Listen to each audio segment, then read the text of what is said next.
Welcome back. This is Reggie speaking about Healing America's Narratives, still in chapter 11. So now what?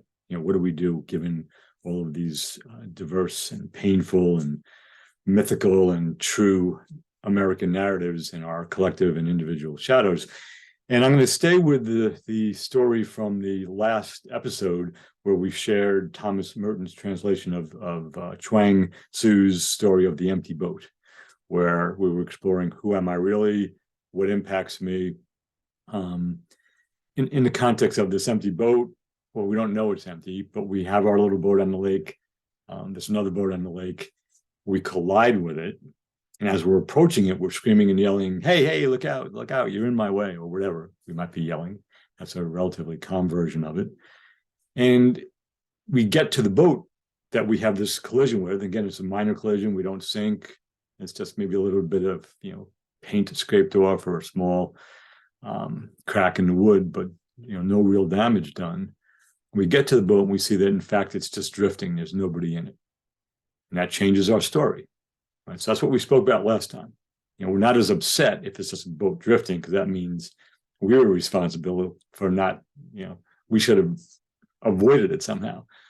But as we're approaching this other boat, right, the question I want to turn to now, which we didn't speak about in the previous episode, but it's one of the 6 or 7 that we explore together, is what am I missing?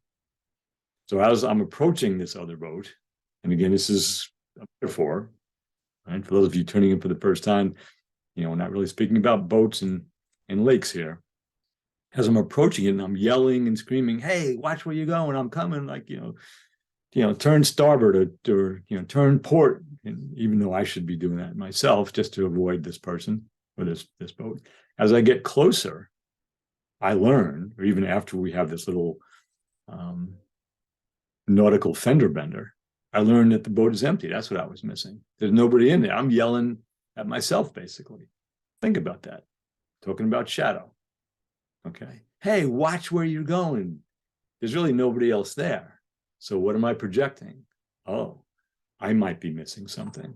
That's just a boat drifting, right? I have responsibility to avoid hitting it. Right, so again, in the context of our diverse American narratives, of the shadow that we need to recognize, own, understand, and integrate, what might I be missing? In the story that I currently am telling about what's happening and what's about to happen. Really important to practice these, kind of having an intellectual understanding of them. That's the first step. Awareness of them and understanding, first step. But understanding alone doesn't change behavior and perspective. You need to really take awareness and behavior and practice it. And there's actually research that proves that those two things together are more effective. Either one of them separately, even though either one of them separately, a shift in awareness or change in behavior is helpful. Together, they're much more powerful. So thanks again for tuning in. I appreciate your returning and watching me talk with my hands, and I'll see you the next time.